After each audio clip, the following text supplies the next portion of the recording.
This episode of the Reppin the Stateline podcast with John, George, and Josh is sponsored by the Brodo Rockstar Group at eXp Realty.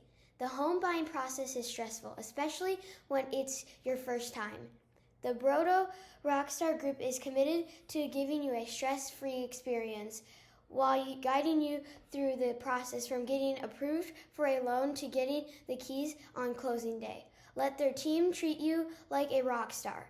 To book an appointment or to search all available properties in the Stateline area, visit buywithbroda.com.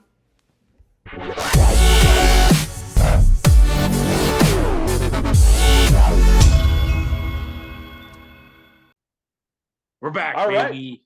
Right. Oh, he jumps ahead all the time on me. Yes, we're back. Every week. Welcome to this week's amazing episode of Reppin the Stateline podcast with John, George, and Josh. As you can see, there's four of us here today. We have a great friend of ours, a pillar of the community. He's from Michigan, though. So he's a Michigan State or Michigan, which one? Yeah, Michigan State fan. So yeah, Ryan. Woohoo! Oh yeah, look, here we got our guy throwing up. Go Hawks! Hawks there. Go Hawks. I don't know. I'm more of like a St. John's Redman kind of guy. Red Storm now. But that's it. You know, Queens, New York. You got to stay with St. John's. But hey, I do think though. I'm introducing our guest. Stop.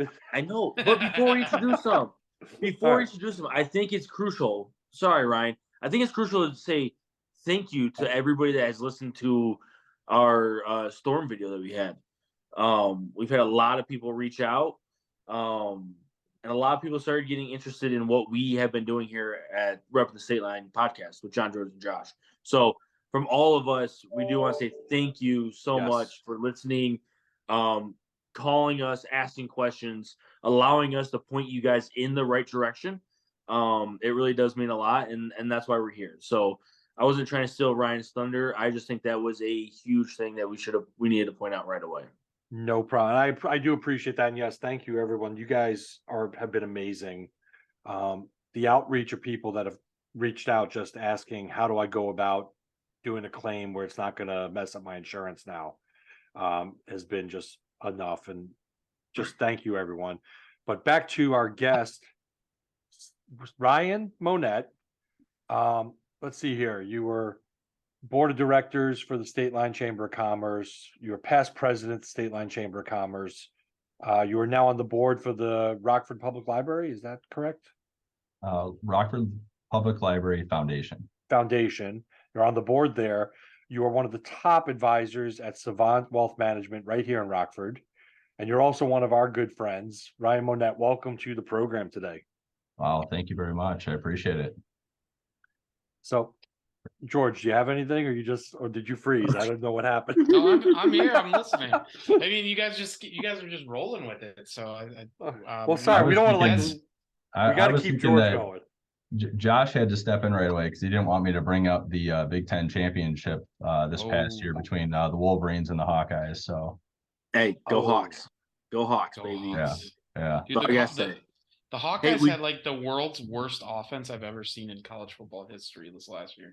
They couldn't and their defense was amazing, but they were still top five defense. I don't want to hear it. Still top five defense, dude. We have a reinvented offense now.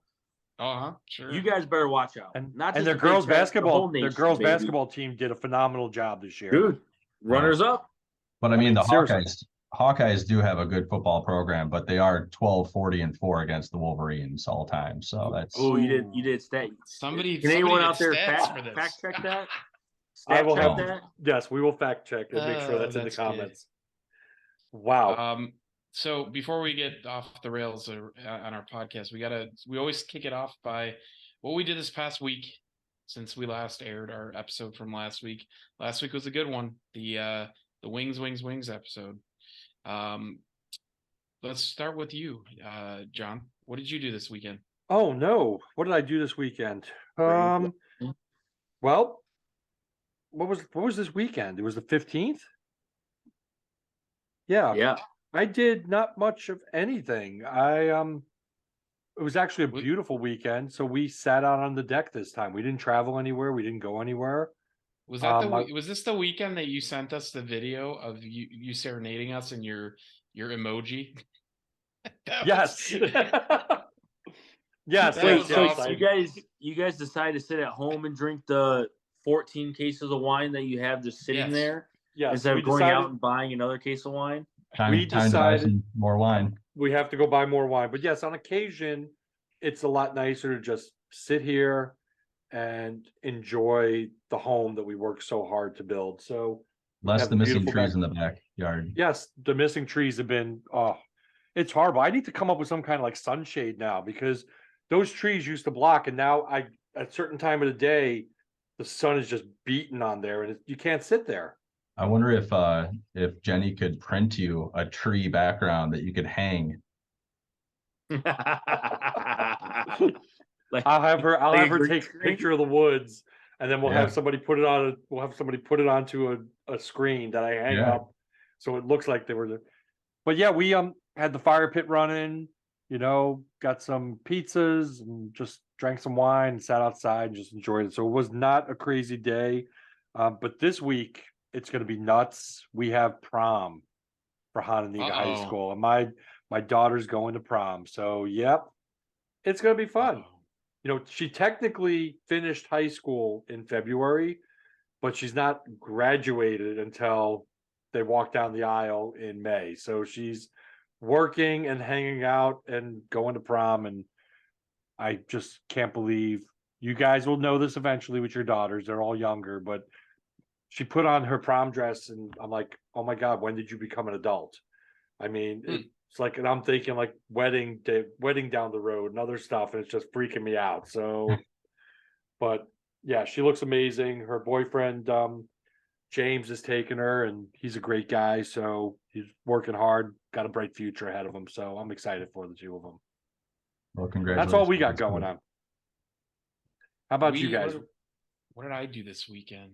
Oh, I had the well, mine was kind of a somber weekend. I know we talked about last week. My daughter is in the studio, and the studio puts on performances. They have plays that they put on for all age groups.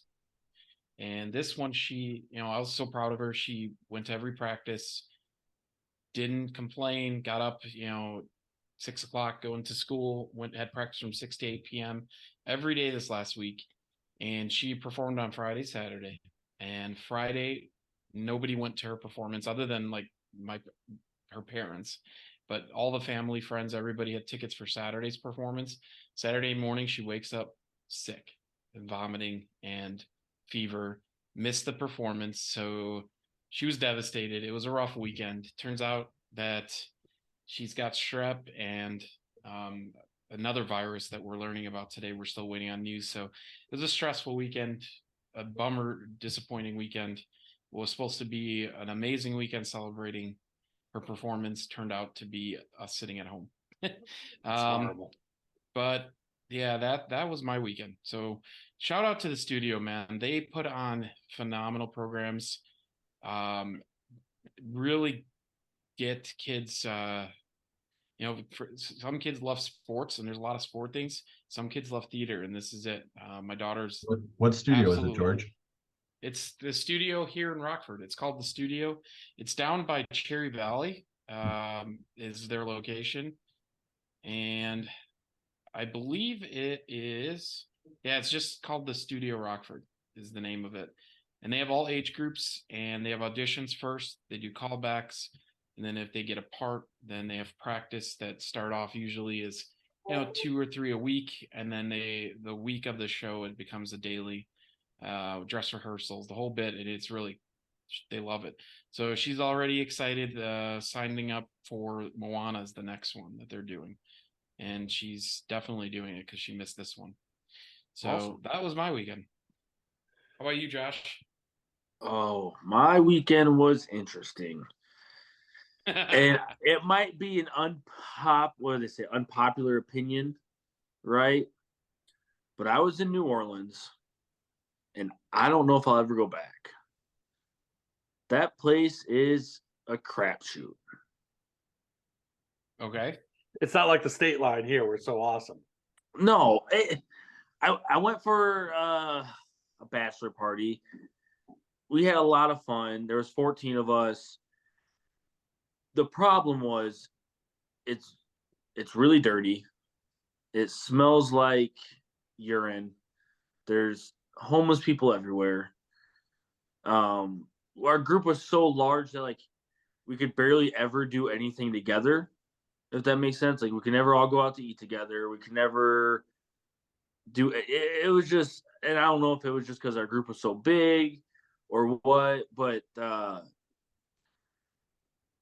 there's a lot of like, I don't know if you heard about this, George, but like every Uber that we get into, everyone's like, be careful, don't go east, don't do this, make sure you have limited cash and cards in your pocket. Like people just like pickpocket you and like, Yeah, when we checked into the hotel when we got there, they said, "Do you have a car?" And we didn't because we Ubered. But they're like, "Okay, because we have our own indoor garage. You don't want to park in any of the lots outside. It'll probably be broken into." We're like, right. It's "Okay." just, you're just like Yeah. on edge. Like you're on edge 24/7, right? And I'm not a huge person that gets anxiety. I'm usually pretty good. And I was just like anxious walking up and down Bourbon Street the whole time. Kept checking And your like, pocket. yeah, I was kept constantly checking my pockets, making sure I had everything, and then like our Airbnb was like east in like not a good area. And Saturday, last night we were there, we got back and we had like a gate that you could fit like a car through that we came in and out of to the house, and it was like locked and everything. Someone screwed hex screws into it and nailed it shut, so like we couldn't open the gate. Just like, what I mean, just it was fun just because I was with a lot of my buddies, but it's a place that I don't know if I'll ever go back. The only positive thing is we enjoyed the casino. We went to the casino a lot. They had a sports book there. It was a Caesars sports book. So we sat there and watched a lot of sports, bet on a lot of sports, bet on the fights, stuff like that. But I was really excited to be home Sunday. So Yeah. that was my weekend. And then this coming up weekend, Mason has a baseball tournament. So baseball season's started and kicking off and going full fledged. So Gotcha. In my opinion, you probably could have went to Dubuque, went to the casino and sportsbook there, had a better time, and not have been worried about all those things. 100%. So, how about you, Ryan? What did you have going on this past weekend? I'm glad you asked, because if you didn't, I was going to tell you anyways. I had a great weekend. Normally weekends are spent catching up on work a little bit. But this weekend wasn't too much of that. It was actually a lot of fun. On Saturday, my son Liam, he's in theater as well. That's why, George, I was asking you. But he had his practice and my daughter had her dance practice, and we all got back, and I had a ton of yard work to do. And one of my good friends, Scott, he actually asked if I wanted to join him and bring Liam with him and his son Reese to go to the I don't know if it's called the Beloit Rifle Club, but he's a member there. And so he brought some of his guns, and we went and he taught my son how to shoot a gun, a rifle and a handgun and a pistol. And I had shot before, but it was kind of new to me too. So I got to do that. And so we were at a target range and got to shoot at different, little metal decals of, pigs and roosters and things like that. So it was like the Wild West. It was pretty fun.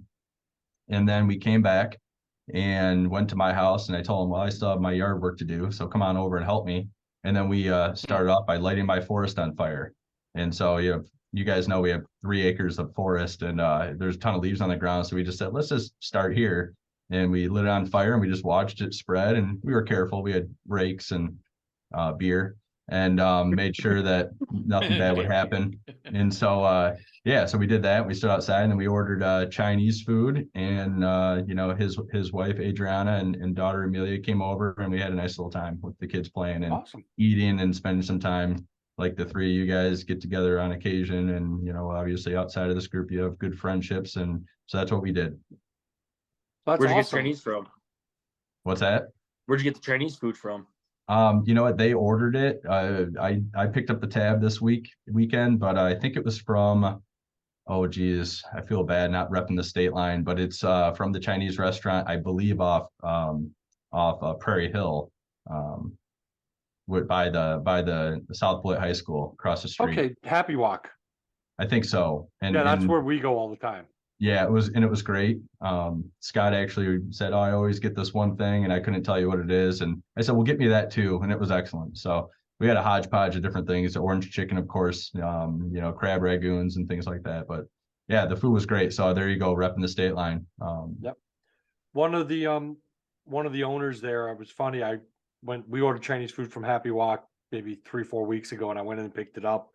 And the lady behind the counter, I think she's one of the owners, she goes, "Is your wife Venice?" And I was like, "Yeah." And she's like, "My daughter said to say hi. She's working in the back. She used to be on Venice's gymnastics team like 10 years ago, but she recognized the last name, and that's why she had to ask." I was like, "Oh, wow."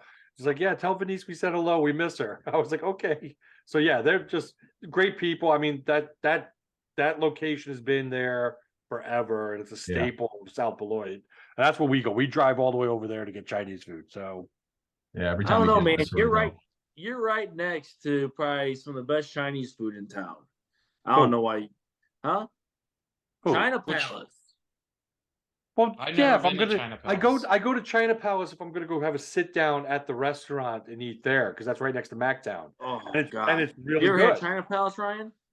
You know what? I haven't had China Palace. That's in Rockton, right? Oh, I've never God. heard of it. It's incredible. You know what? We'll do a lunch there.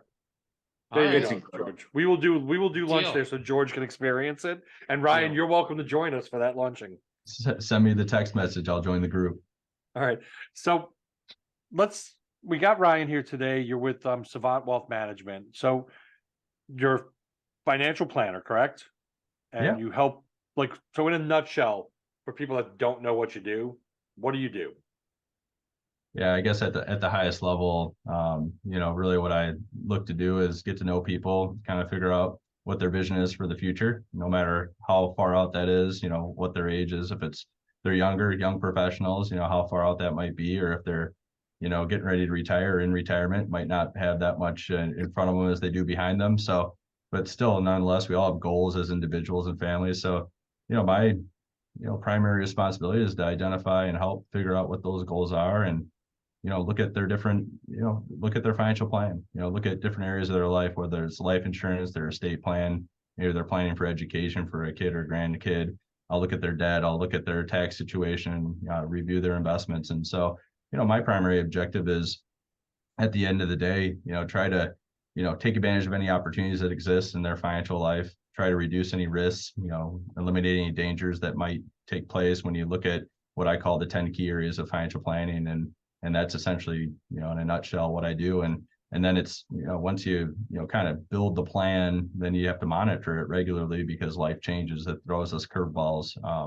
The three of you, most certain, have dealt with issues in your life where you were going in one direction, you're, feeling like you're on top of the world, and all of a sudden someone kicks you in the gut, punches you in the gut, you're knocked down, and then 100%. life kind of changes. Oh yeah. So yeah, so you kind of have to go back to the plan and say, okay, this happened and I had to do this as a consequence of that.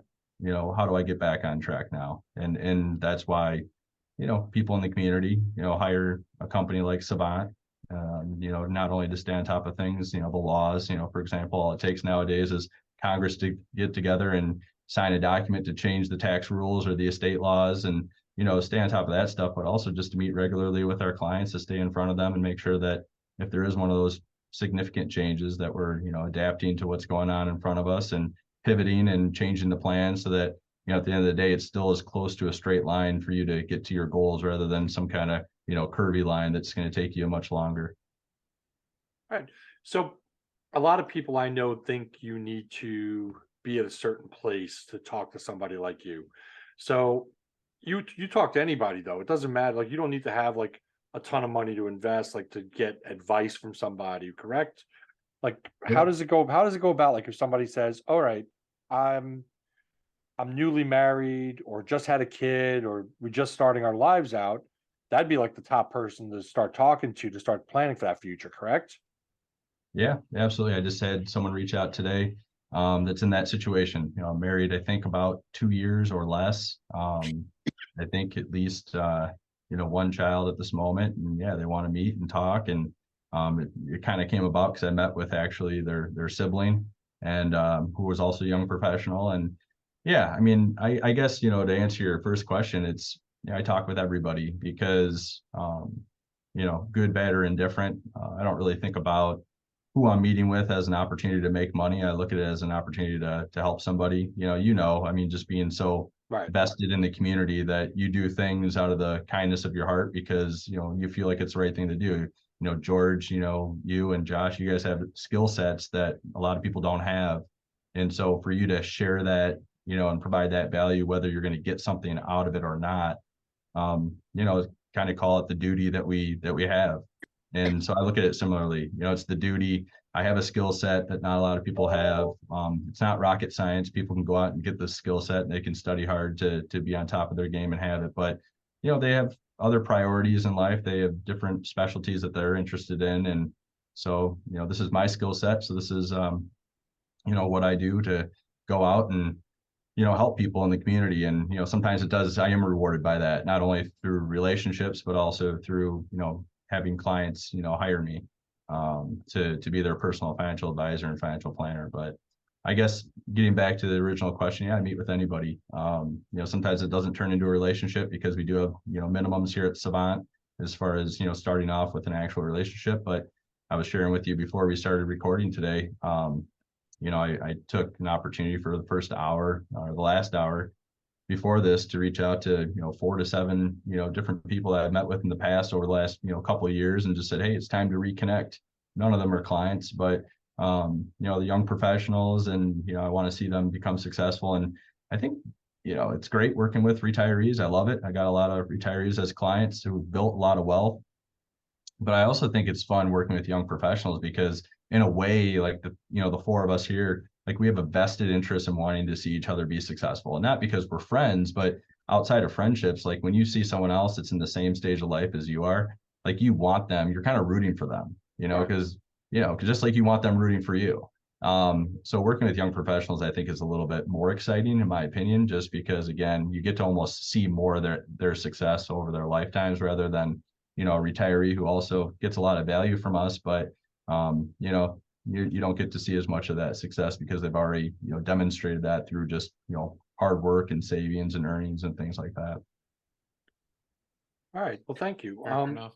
I got a question for Ryan. So what made you, or was there a specific point in your life that you said, you know what, this is what I want to do with my life, and that's be a financial planner?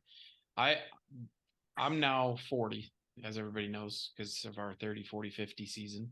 But when I first started out in my career, I had no idea. I was in finance. I went into started as a personal banker, and I excelled at it, not because I was gifted in or I was very gifted in numbers, but also gifted in sales. And I like to talk to people. I'm very good at it. I have no issue talking to anybody. I'm not afraid of it.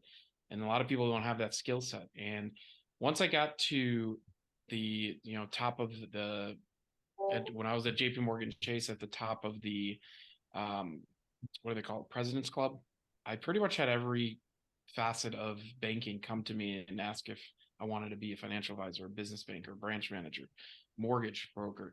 And for me, it was a decision of, I went with the path that everybody needs a mortgage. It's not a hard sell. It's more selling yourself. And that I felt that was a really good skill set that I had. I'm very personable. I'm easy to talk to. So that's the reason I chose that. And that's literally the way I made my decision. I said, financial advisor, I know everybody needs a financial advisor or planner to plan for their retirement. Not everybody understands that they need that. Business bankers, same thing. Businesses come and go. It's difficult.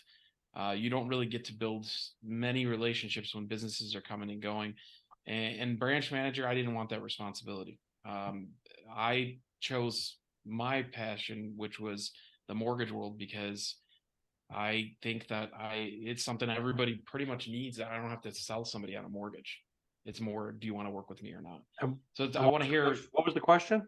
The question was, what is there anything in your life, like what made you decide to be a financial planner? Yeah, so you had so many years in the banking roles that you kind of had an opportunity to see a lot of it, and that helped kind of guide you into what you wanted to ultimately be or become as your career. Mine was similar to some extent, but I actually wanted to be a park ranger. People that are closest to me, my wife, Bridget, she knew as we were dating, like I wanted to go into environmental science. I wanted to be a park ranger. I don't care where. It didn't really matter. It wasn't really a thought. It was just I love being outside. I love nature. I was still big into recycling. I was on the board for Keep Northern Illinois Beautiful. So a little plug there, but really wanted to go down that path. And so I was taking classes at Rock Valley, and for some reason, I cannot remember for the life of me what happened, but I transitioned into business, and then I transferred over to NIU and got into their business, finance program. And I was fortunate enough. One day, my mom came to me and said, I'm counting offertory at church with Tawn Jacobs. She works at Savant. She said, I told her what you're interested in. You should send in your resume. So I did, and I landed an internship. Proudly, I was hired as an intern because I was the only candidate to get up and stand and greet the front desk lady, Diane Nelson. She's since retired, but I was the only one to stand up, shake her hand, and just be incredibly humbled to be there and be able to interview with incredibly smart people. And so I got an internship, and a year and a half went by interning at Savant. I was doing operations. I mean, I was actually learning how to do databases at NIU and how to build out databases as part of the business program there. And I was doing database, work, portfolio management, behind the scenes at Savant. And so I was kind of like a numbers guy, but not like in the sense of being an accountant. I'm just like, we're bringing in downloads from like TD Ameritrade and Charles Schwab and Fidelity, these custodians that we use to custody our clients' monies. And I'm bringing it in, and I'm kind of building out behind the scenes. And I did that, and then I graduated from NIU, and I talked to my boss, David Bogner. He's no longer here at Savant, but great man. I just said, so should I keep working full time now? And they said, sure, go ahead. And so I started working 40 hours a week as an operations person, and really didn't understand too much about investments at that point in time. Didn't really understand financial planning. Certainly Savant, what we do at Savant really isn't taught at NIU. There's actually curriculum now, financial planning curriculum at certain universities like Texas Tech and Illinois State, and places like that, but it wasn't at NIU. And so I started to learn about what financial planning was, which is completely different than learning about fixed income or markets, analyzing markets and CAPM and all these different things that you learn in college. And so I was doing operations, and really became good friends with a few others that intern at Savant, one of them being Jake Lesher, who's also a financial advisor here at Savant still. And he was, when he interned, he was actually interning in the planning department, and I was in operations. And so when we started working full time, I was seeing some of the work that he was doing, and I was transitioning into more of a trading role. So I was actually doing buys and sells and rebalancing our client portfolios in the operations department where trading was housed. And I said, wow, what you're doing seems really cool. And essentially he got promoted to a financial advisor after 3 years. And I said, can I take your spot? So I went, and coincidentally, Tawn Jacobs, who was originally talking to my mom, she ran that department here at Savant. So I talked to her, and she said, yeah, take Jake's spot. So for the next 5.5 years, all I did was financial planning. And I think it was at that moment that I decided, when I jumped from operations to financial planning, I was actually already studying for my certified financial planner designation when I was in operations, and really just loved the content. Like I love the idea of just being able to touch on so many different areas of someone's life, and it's always different. It's never the same. There's just so much that you can do with it. And I think it was at that moment.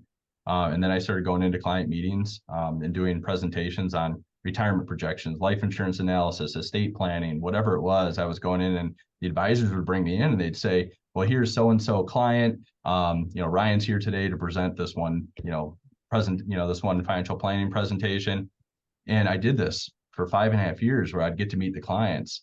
Then the one big thing that was, I loved it, of course, but the one thing that was a little bit I was missing was the ownership of that relationship, because I would work for thousands of clients, and nobody as a financial advisor can work for thousands of clients. It's just impossible. And so what there was an opening for a financial advisor role, and it was a difficult decision because you have the surety of financial planning, a salary.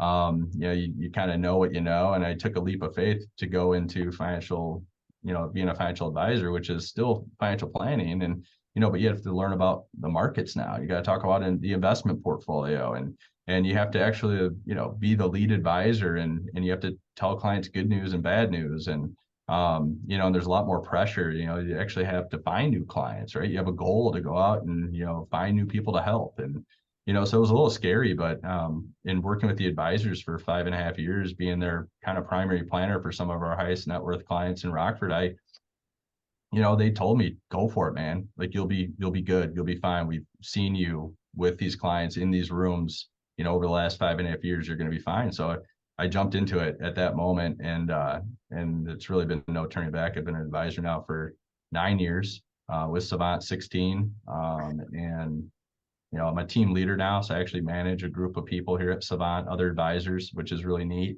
I get to be an advocate for them. But I still get to work with my clients. So I kind of have the best of both worlds, and it's always different. Wow. Congrats, man. That's a good story. And I'm glad you shared it with us. All right. I have a question for you. Uh-oh. Okay. So Friday night, you got a babysitter till, let's say, midnight. Okay. Wow. You and your wife get dressed up. Where are you taking her to dinner? Wow, so I'll just lean off of what we did most recently. I've had 2 places that I've gone, and now we didn't stay up till 12. But I went to Francesco's about a month and a half ago. Took actually some clients to dinner, and Bridget joined me. They're young professionals. I can't go into too many details, Right. confidentiality, but we just had a great time. It is the point, and the food was amazing. It was really good. But you pay for that food. You do. Francesco's isn't the cheapest place in town, and nor should they be. They provide a high quality venue. But then last weekend actually went over to Jimmy's place at Stone Eagle, and in Stone Eagle's good too. And we sat outside, took some clients out. Bridget joined me. We had a great time. And the one thing I'd mention about that venue being so much different, so much, in my opinion, just a little bit more casual, nice, is that Bridget and I got married at Cliff Breakers back before Cliff Breakers kind of started to, I think they're hopefully on the, heading upward now again, but they went through some hard times over the last, call it 12 plus years, I think.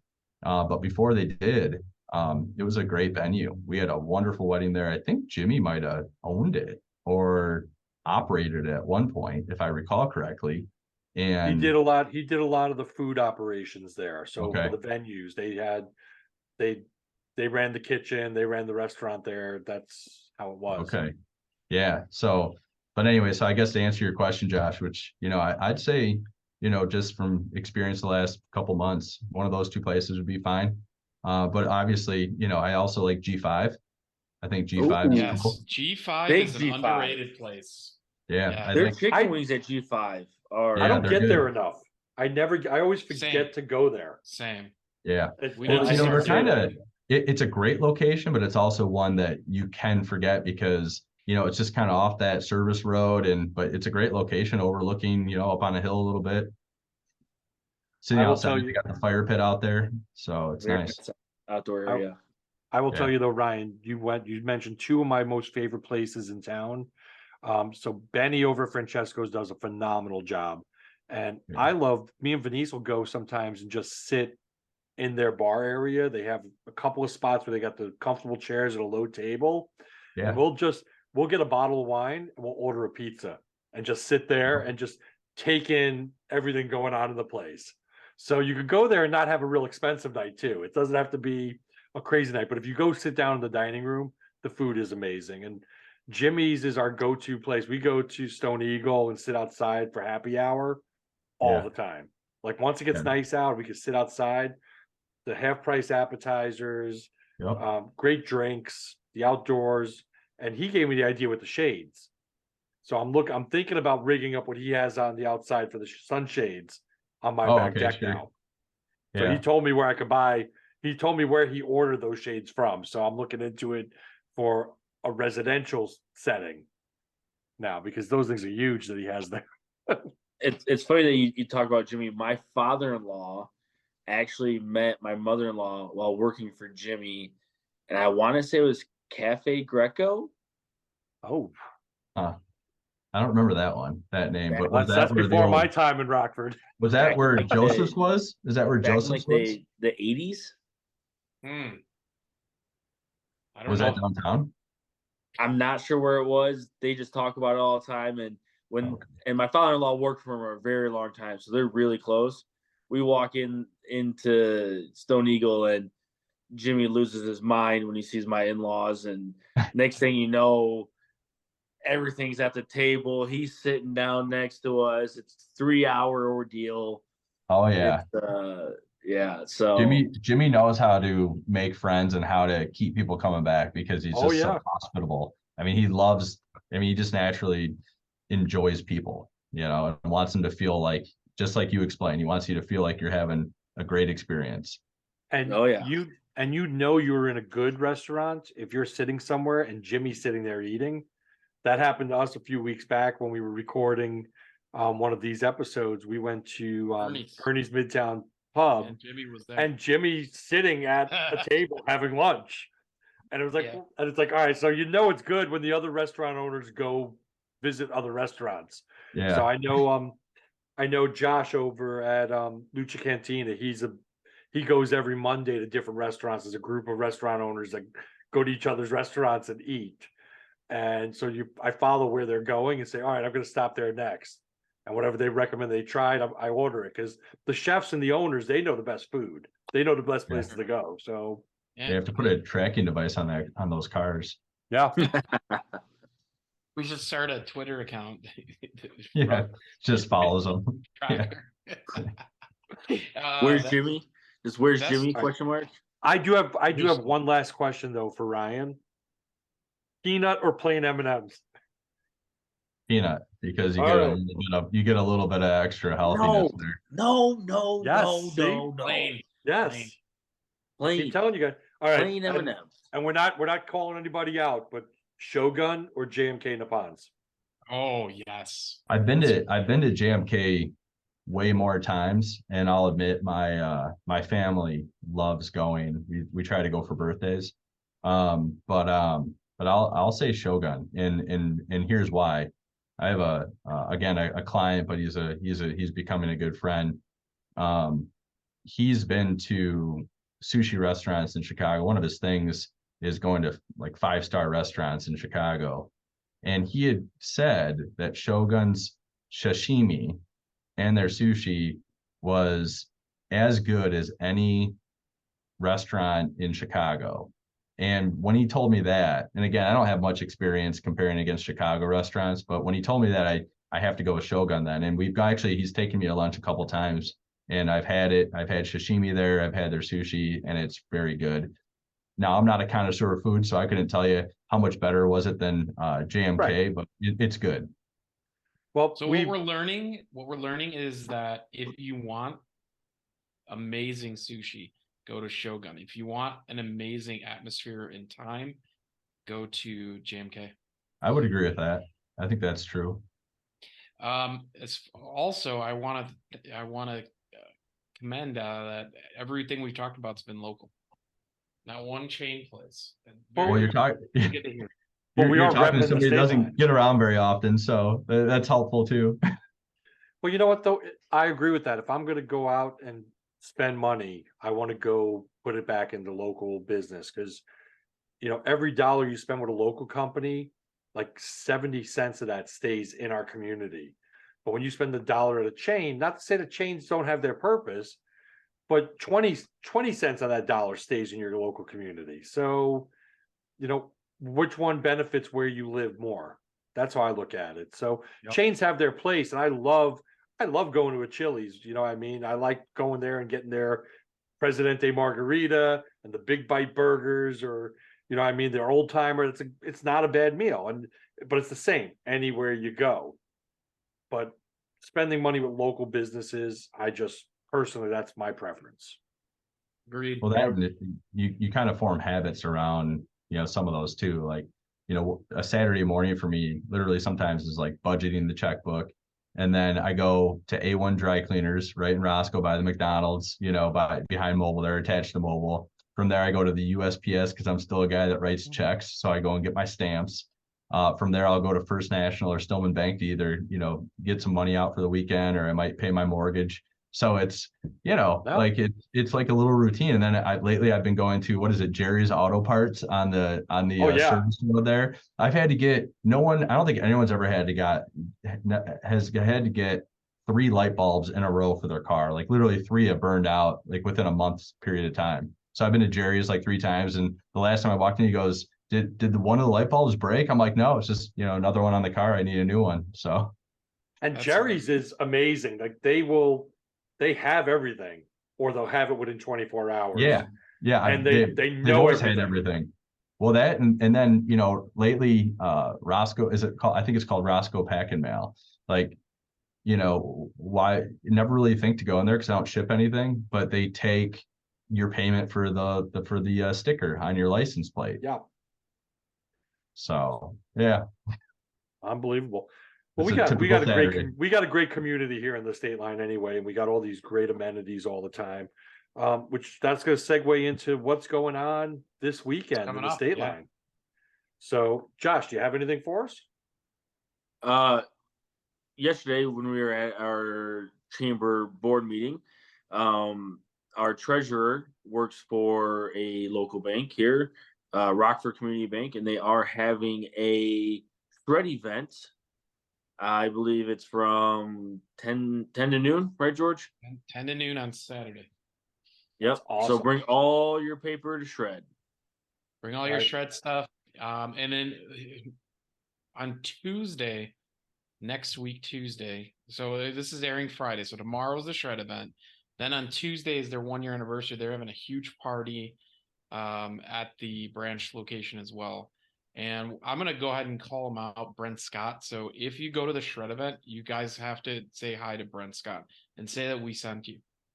Definitely. Yeah, and we will not hold the fact that he's a Mizzou guy. He's the Mizzou guy. He's the guy with the Mizzou license plate. Yes. Yep, this is true. And he's a Cub fan. And he's a Cub fan. I know, which I know we can't all be perfect, but be Mets fans. But even George did well with the Mets this past week, so I'm not going to complain. He we'll talk about that off the air, Ryan. But I got to tell you a story about George. I'm all ears. I'm going to tell you guys though. We were talking about Benny and we were talking about Francesco's. Well, this weekend, today that we're airing this, Anderson Japanese Gardens reopens. Benny's at the Garden. You get breakfast and lunch. They're open from 9 a.m. to 6 p.m. starting on Friday. Today, $11 for adults, $10 for seniors age 62 and older, $9 for students, and free for members or children under the age of 5. So the gardens are open. Get out there, walk around, and I will tell you, Benny's has one of the best brunches I've had in town. Love that place for brunch. We also have the Rockford Spring Art Scene going on, 5 to 9 tonight and 4 to 9 on Saturday. There's several downtown locations. You go to artforeveryone.com to find out what's happening and which venues are holding art. And of course, the Sky Carp are playing this weekend. And the weather's supposed to be nice this weekend, so it is some spring cleanup. They're playing 6:35 tonight on Friday. They're playing 3:05 on Saturday and 1:05 on Sunday. So I think it's supposed to be like 45 degrees out. Yeah. But fire pit, sunny. red wine, you'll be fine. Yeah, but no rain. Okay, so maybe it's not gonna be nice. It's gonna be dry out, so I can get some yard work done and spring cleanup. So that's just a few things I got here for what's going on. But there's one more thing I want to throw a plug for a local business and a good friend of mine, Skylar, over at Culture Shock. The 16th annual Record Store Day is going to happen Saturday from 8 o'clock to 6 o'clock at Culture Shock at 2239 Charles Street in Rockford. It is free to attend. And if you like vinyl, they've got so much vinyl. If you want to get into vinyl and you don't have a record player anymore, you want to learn how to get a turntable, get a system, he could help you build something that'll be affordable and get you the quality you want. So check it out. Talk to Skylar there. Great place. I've known him for years, and that's where I get my records. That's all I got for you guys. Yeah, it's good. We're starting to get into the busy season where things pick up around the state line, where it's not like stay home, it's freezing out. So I'm pretty excited for it, ready for the summer, ready to enjoy weekends again outdoors. 100%. Yes. Also, any of you, like we said before, if you are looking for any financial needs, just simply any questions, right? Reach out to Ryan at Savant. He will take great care of you. Even mention that you heard him on, Reppin the Stateline with John, George, and Josh. He would love to hear that plug from you. So, John, I know you like to finish it off with our podcast. Wait, I got one more thing. So next week we will not be airing an episode. I want to give you guys a warning this time. No, what's going on? We just have conflicting schedules, and we have a lot of conflicting schedules. So we will be back out of town 2 weeks on 2 weeks Cinco de Mayo with a special treat episode. for you Be guys. ready. It's going to be a fun one for sure. So thanks y'all for listening. Thanks again, Ryan, for coming on. We really appreciate it. One more thing, guys. I'm sorry. Yes. Yeah. You didn't ask if I had one more thing to mention. Do you have one more thing? I want, sometimes, Reppin the State Lines, you guys need to grow your audience for the stay-at-home mothers, because they're really the ones that are probably using a lot of the facilities that we have around the state line area. So I just want to give a plug to the stay-at-home moms, because their job is tougher than a lot of our jobs. We get to go out and network and talk with people, and we get pats on the back when we do a good job.